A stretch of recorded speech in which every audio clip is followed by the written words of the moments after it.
국회 행정안전위원회에서 인천시에 대한 국정감사가 있었습니다. 저도 그 방송을 조금 띄엄띄엄 봤는데 인천 서구의 주민의 입장에서 그에 대한 해당되는 사항을 제가 좀 국회 방송을 캡처해서 조금 이제 우리 주민들이 좀 그래도 쉽게 볼 수 있도록 제가 좀 편집을 했는데 그 내용을 잠깐 보시도록 하겠습니다. 인천항이나 또 인천국제공항을 통해서 외국인들이 우리나라를 찾는 외국인들이 주로 인천으로 들어오죠. 그렇습니다. 제가 오늘 여의도에서 인천으로 오면서 경인고속도로가 너무 막히고 너무 불편하다는 생각이 들어서 질의를 드리고자 합니다. 시장님도 주로 여의도로 차량으로 이동할 때는 경인고속도로를 자주 이용하십니까? 네, 그렇습니다. 경인고속도로가 근래 줄어서 이제 연장이 13.44km 정도 되는데 평균 속도가 30km, 40km 정도밖에 안 된다고 합니다. 알고 계시죠? 네네. 그러니까 이게 고속도로로서의 기능이 아주 뭐 여러 가지로 이제 뭐 다 됐다 이런 말씀을 드리고자 하는데, 고속도로 전국 고속도로를 살펴보면은 PPT 보시면은 회수율 1, 2위가 경인선이 1위고 울산 언양선이 울산선이 2위입니다. 이게 약 250% 이상 회수가 됐습니다. 통합채산제, 주로 이제 통행료 징수의 근거가 되는 통합채산제도 이미 뭐 다 오버가 됐고, 그래서 고속도로의 기능이 상실했다고 하는데 어떻게 생각하십니까? 네, 존경하는 박성민 의원님 말씀에 전적으로 공감을 하고 지금 대책을 세우고 있습니다. 말씀하신 대로 경인고속도로는 1968년도에 건설이 돼가지고 지금 통행료 수입액이 건설비의 250%를 넘었지 않습니까? 이렇게 된 것이 경인고속도로하고 울산선 두 가지밖에 없습니다. 그런데 이게 유료교통법에 의해서 통합채산제라고 하는 제도 때문에 그런 건데, 제가 이번에 확인을 해보니까 이것은 강행 규정이 아닙니다. 그렇죠. 그래서 정부에서 의지만 가지면은 이 부분은 전국을 통합적으로 하는 채산제 예외로다가 무료화가 가능합니다. 경인고속도로는 통행료 수입이 259%만 됐을 뿐만이 아니라 사실상 지금 박 의원님 지적하신 대로 고속도로의 기능이 많이 상실됐고, 또 인접지 부천 김포는 무료로 통행하고 인천은 통행료를 또 내고 이런 불균형 문제도 있어서 유료도로법에 보면은 통행료 총액이 건설 유지비 총액을 초과할 수 없다. 예. 이런 조항도 있고, 또 뭐 충분히 그동안에 기능을 다 했는데, 그래서 전국 최고의 회수율, 또 고속도로의 기능 상실, 인천 시민만 부담을 가중하는 이런 경인고속도로를 통행료를 무료화하든지 지금 지하화도 계획하고 있습니까? 그래서 이 문제는 지금 저희가 적극적으로 이 논리를 갖고 주장을 하고 있고, 의원님들께서도 좀 이거는 현실을 정확하게 보시면은 불합리한 걸 고쳐나가는 게 바로 개선 개혁 아니겠습니까? 1969년도에 경인고속도로와 울산 언양간 고속도로가 생겼고 54년이 됐습니다. 그래서 그 수납기간 30년도 이미 초과했고, 그래서 저도 울산 출신의 의원으로서 인천시와 함께 각각의 고속도로를 무료화, 일반도로화 하는 데 신경을 쓸 테니까 시장님께서도 울산시장님과 함께 경인고속도로 문제를 꼭 좀 해결해 주셔야 되는 게, 인천국제공항이나 인천항을 통해서 외국인들, 우리나라를 찾는 외국인들이 전부 이곳으로 통해서 들어옵니다. 그런데 길이 이렇게 됐어야 되겠습니까? 네. 이게 시급합니다 지금. 아주 뭐 적절한 그 분석과 지적을 해주셨고요. 한 가지만 덧붙이면은 이 경인고속도로는 일반화 도로로 지금 전환을 시키고 있고, 제3연육교가 건설되기 때문에 앞으로 서울 신월까지 지하로다가 통과가 되기 때문에 사실상 이 부분은 이제 고속도로의 기능은 사실상 없어지게 됩니다. 그러니까요. 그러기 위해서라도 이건 선제적으로 일반 도로화해서 통행료 문제를 해결해야 된다고 저는 저도 보고 국회에서 있습니다. 적극 나서겠습니다. 그래서 네. 시장님 이 부분에 대해서 자료를 좀 주시고 그렇게 하겠습니다. 함께 공조해서 노력해 보도록 네, 하면 감사합니다. 좋겠습니다. 질의 들어가기 전에 그 저기 시장님 그 지난 4월에 인천 검단의 LH 아파트에서 그 주차장 붕괴가 됐지 않습니까? 네. 예, 그거 관련해서 이번에 보니까 저희 박정혁 의원이 안전진단 결과 그 주거동이 D등급 나왔다라는 게 밝혀졌더라고요. 참 저희 지역에서는 30년, 40년 된 아파트도 이 D등급 받기가 어려워서 참 안전진단 통과가 그렇게 어려운데 이거는 뭐 입주도 하기 전에 벌써 D등급 나온 거 보니 참 대단하다는 생각과 주민들이 이제 입주도 하기 전에 이제 재건축 조합을 결성만 하면 될 것 같습니다. 이게 지금 우중 타설이 원인이라고 하는데 그 인천광역시에도 지금 부실공사 방지 조례가 있더라고요. 거기에 따라서 부실공사 신고센터를 설치하도록 되어 있는데 이게 지금 제대로 좀 운영되고 있는지 그리고 부실 시공한 업체에 대해서 불이익을 준다고 하는 그 조례 내용대로 지켜지고 있는지 그거 한번 다시 한번 좀 잘 좀 챙겨보십시오. 아니면 뭐 답변 안 해주셔도 되고요. 네. 그거 한번 챙겨주시라 말씀드리는 거고요. 시장님, 인천시가 시민이 행복한 시정을 하겠다 이렇게 말씀하셨네요. 네. 오늘 업무보고 6페이지를 보니까 편리하고 안전한 교통환경 조성, 20페이지에는 안전하고 편리한 교통 인프라 구축이 중요하다 이렇게 써셨어요. 근데 최근에 서울시, 인천시, 대전시에서 시내버스 준공영제 관련해서 사모펀드 투자로 공공성 훼손이 염려되고 있다. 이런 내용 들어보신 적 있습니까? 네. 인천 시내 버스 회사 중에 몇 %나 사모펀드가 인수했는지 알고 계신가요? 지금 한 10개 회사를 30%, 예. 10개 회사를 30% 정도가 그 정도입니다. 네. 사모펀드는 이익은 사유화하고 손실은 사회화한다는 말이 있습니다. 회사를 인수한 뒤에 돈이 될 수 있는 건 모두 매각하고 필요한 건 임차에서 쓰는 리스백 방식, 이 전형적인 투자 방식이란 얘기도 있고요. 또 사모펀드가 통상 투자한 이후에 투자금 회수하는 기간이 7년, 8년 정도 된다고 합니다. 문제는 이렇게 투자금 회수를 하기 위해서 쥐어짜기 경영을 한다는 평가가 있습니다. 단기 순이익을 뛰어넘는 배당을 하여 수익률을 충족시키고 또 원가를 절감해서 영업이익률을 높여서 다른 투자자에게 매각하기도 하지요. 문제는 시내버스 회사라면 표준화된 정비, 부품 정시 교체 등 차량 고장도 줄이고 버스 기사들의 운전 환경이 매우 중요합니다. 당연히 우리 승객의 안전이 제일 중요하잖아요. 근데 그렇지 않은 경우가 많다는 게 지금의 평가입니다. 인천의 모 버스 회사는 사모펀드 인수 후에 기존 차고지를 없애고 다른 버스에서 2곳과 정비소와 세차 시설을 같이 쓴다고 하네요. 근데 이제 언론 기사에 보니까 그곳의 환경이 너무너무 열악해서 그 노동자가 계속 문제 제기를 했는데 바뀌지 않는다. 모든 게 불법이다. 이런 얘기도 했고요. 다른 인천의 버스회사 정비직 노동자는 이전에는 정비만 했는데 인수 후에는 다른 사무 업무까지 하느라고 업무가 너무 많다. 인천은 아니지만 서울에서는 이런 일도 있습니다. 사모펀드가 인수한 버스회사에서 사장이 부품을 전보다 아껴 쓰라고 해서 와이퍼도 교체를 못한다. 타이어의 경우는 앞뒤를 돌려서 쓰라라는 얘기를 해서 이러다가는 차량 쏠림 현상으로 사고 날 수 있다라고 해도 안 고쳐진다고 합니다.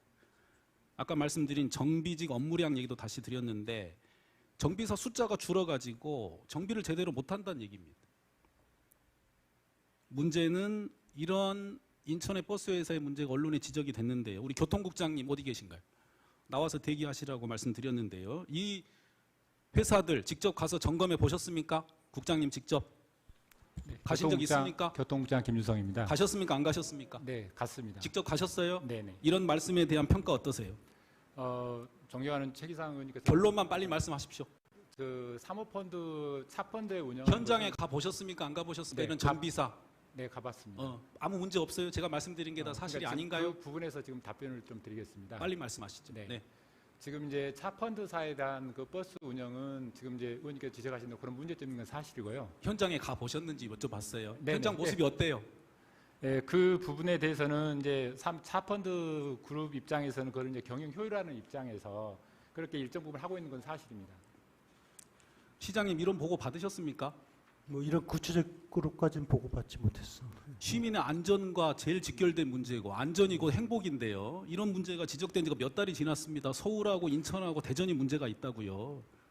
현장에 직접 가보셨어야지요. 시장이 못 가시면은 교통국장 지시해서 가보라고 하시고 그에 대한 대책을 마련하셨어야 된다고 생각을 합니다. 어떠세요?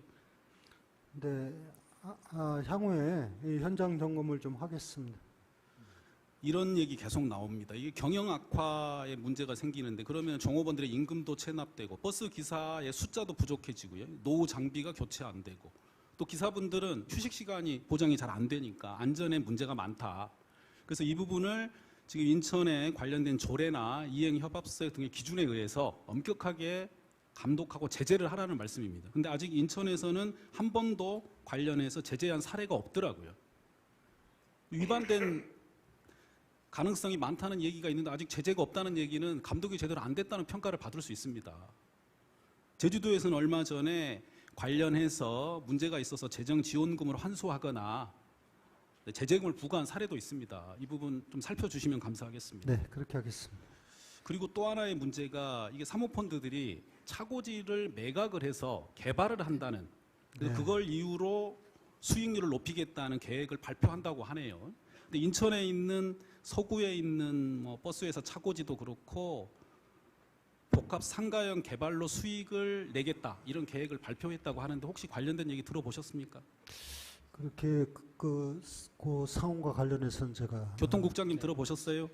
지금 거기 송도에 그건 좀 의원님께 좀 다른 사안인데요. 송도 버스가 된 차고지가 들어보셨습니까? 안 들어보셨습니까? 네, 들어는 봤는데요. 그게 개발하고 그래 수익을 내는 게 시민의 안전에 도움이 됩니까? 아니면 그거를 대비를 하셔야 되나요? 예, 대비를 하는 건 맞습니다. 철저하게 대비하셔야 됩니다. 이 사람들이 사모펀드 아시다시피 우리 과거에 수많은 사례들이 있지 않습니까? 먹튀라고 해서 우리 국민들의 안전과 관련된 문제 챙기셔야 될 것 같고요. 이제 관련해서 마무리 말씀드리면 저 맥쿼리 지하철 9호선 사례도 과거에 있었고요. 뉴욕이나 런던의 사례 잠깐 보겠습니다. 지금 런던은 버스 노선 입찰 제형 버스 준공영제 도입해서 한다고 하고 있고요. 뉴욕도 버스 공영제 잘하고 있다고 합니다. 말씀하신 대로 세계 초인류 도시 인천을 지향하신다면 우리 국내의 다른 도시가 아니고 런던과 뉴욕과 경쟁하셔야 되지 않겠습니까? 시장님께서 이 부분 철저히 챙겨주실 거라고 기대해도 되겠습니까? 네, 잘 챙겨보겠습니다. 교통국장님도 잘 부탁드립니다. 네, 알겠습니다. 마치겠습니다. 우리 시장님께서는 지역화폐가 지역 경제에 도움이 된다고 생각하십니까? 네, 도움이 된다고 생각합니다. 예, 지방선거 때 후보로 나섰을 때 인천 이음 화폐에 대해서도 창시자다 이렇게 말씀하신 적이 있더라고요. 그렇습니다. 네. 근데 문제는 말이죠. 지금 민생경제 굉장히 어렵죠. 네. 어려운데 이 어려울 때일수록 지역화폐 발행액을 늘려야 되는 거 아니겠습니까? 어떻습니까? 물론 지역 화폐 발행을 늘리고 캐시백 비율을 높이면은 그에 따른 효과가 있는 것은 사실입니다만은 그것은 시민의 그 세금이 투입되는 부분에 대한 비교 검토가 필요하지 않겠습니까? 작년에 올해 지금 그것이 2,300억입니다. 시장님 알겠습니다. 자, 국가에서 부담하는 비율이 5%죠. 지금 국가 발행액이 그러니까 국가가 부담하는 비율이 5% 아닙니까? 그다음에 우리 지방 정부가 부담하는 게 5%고. 그래서 그 10%를 시민들에게 페이백으로 돌려주는 거 방식 아닙니까? 지금 아닙니다. 그렇지 않고요. 지금은 이제 줄어들었어요. 원래는 10%를 돌려주는 방식이었는데 인천시 시장님이 새로 시장님 취임하시면서부터 5%로 줄였어요. 페이백이 맞죠? 제가 좀 말씀을 드리면은 네. 전에는 10%로 획일적으로 했었는데 네. 대부분이 인천시 재원입니다. 그런데 그렇게 하려면 작년의 경우 무려 제가 취임하고 나서도 2천억이 더 필요한 겁니다. 그래서 현실적으로 그 재원 갖고는 추진할 수가 없기 때문에 돈이 없으니까 그래서 작년에 3억 이하의 매출 업체에 대해서는 10%를 유지하고 3억 이상에서는 5%로 하는 제도로 개편을 한 겁니다. 예, 그러면 어쨌든 시장님은 공약을 제대로 이행을 안 하시고 계시는 거네요. 그때는 그 상황을 잘 모르셨어요?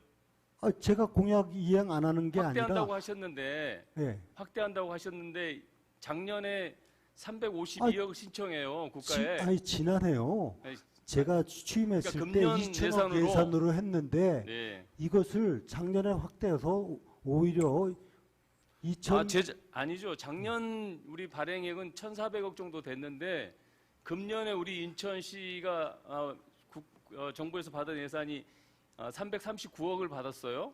네, 국비죠. 예, 국비로. 그리고 그러면 엄청나게 12가 줄어든 거잖아요. 2,032억인가요? 예. 그렇죠. 금년에는 또 내년 예산을 얼마를 신청한지 아십니까? 260억을 신청했던 것 같아요. 알고 계셔요? 근데 이거를 네. 발행액을 늘리겠다고 지역화폐 발행액을 늘리겠다고 하시면서 해가 갈수록 줄이는 겁니다. 그럼 그게 공약을 제대로 안 지키는 거 아니겠어요?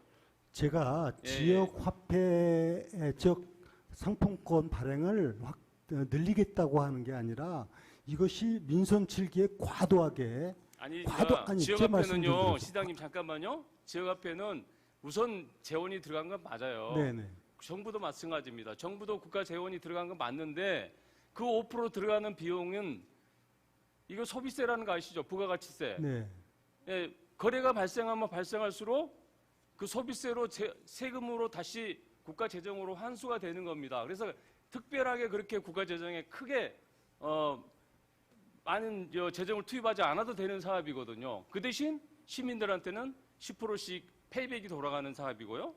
그래서 이게 단기적으로는 물론 재원이 들어가지만 크게 보면 인천시도 마찬가지예요. 2천억 들어갔다고 하시는데 인천 시민들의 지역 경제가 활성화되고 시민한테 그만큼 혜택이 돌아간다고 한다면 그게 다시 환원되는 거죠. 시 재정이 세금을 그럼 시민을 위해서 세금 쓰이는 게 잘못된 건 아니잖아요. 그 문진석 의원님께서 말씀하시는 긍정적인 효과를 왜 하는지 모르겠습니까? 다만 그거는 재정 상황과 그에 따른 성과 그리고 또 재정 상황 하나는 얘기 그 아닌가요? 본래의 취지에 맞게끔 운영되느냐를 살펴봐야 되지 않겠습니까? 아니 윤석열 정부에서는 지역화폐에 대해서 굉장히 비판적이고 비관적인 관점을 가지고 있어요. 작년에도 다 영원으로 다 삭감했지만 금년에도 마찬가지고요. 그래서 국회에서 예산 수립하는 과정에서 살려낸 건 맞습니다. 저희 야당이 살려내자고 해서 17개 광역단체장들 모든 분들이 다 찬성해요. 지역화폐 발행하면 정말 지역경제 도움이 된다. 다 찬성합니다. 그런 관점에서 시장님도 공약을 냈을 거예요. 지역화폐 발행을 확대하겠다.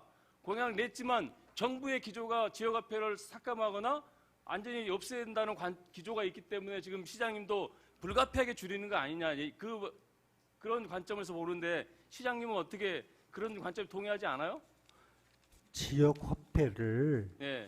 저는 오히려 지난 정부에서 이렇게 과도하게 늘렸지만은 그걸 제대로 운영하겠다 하는 기본 원칙을 갖고 지금 일을 하고 있는 겁니다. 과도하게 늘린 게 아니고요. 지역화폐 네. 더 늘려도 좋습니다. 지역화폐 아니, 더 1,400억 늘리면은 그에 따른 재정 부담을 어떻게 감내를 합니까? 재정 부담이라는 건 다시 세원으로 다시 돌아오는 거죠. 아이 그만큼이 돌아오는 건 인천시도- 아니죠. 부가세로 돌아오는 게 어떻게 그거만큼 돌아옵니까? 아니 국가가 부가세가 된 것에 대해서 사실상 지방 소비세로 들어온 건 그거의 또 10%입니다. 그러니까요. 10%가 결국은 소비세로 돌아오게 돼 있고요. 국가가 5%, 지방 정부가 5% 부담하는 게 맞는 거 아닙니까? 저는 5%씩 부담하는 거잖아요. 지금 현재 방식이. 저는 그 부분에 대해서는 뭐 5% 해가지고 그게 맞는다고 동의하지는 않습니다. 어쨌든 그리고- 시장님께서는 출마할 때는 지역화폐를 확대하겠다고 말씀하신 건 맞잖아요.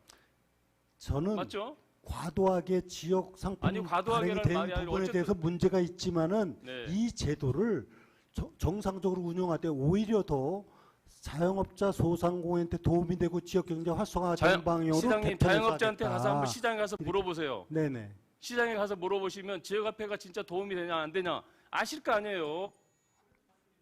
아니 당연히 그런 요청이 있죠. 그걸 제가 왜 모르겠습니까? 그러나 재정 상황을 봐가면서 제도를 운영을 해야지 원한다고 해서 그대로 다 모든 걸 할 수는 없지 않습니까?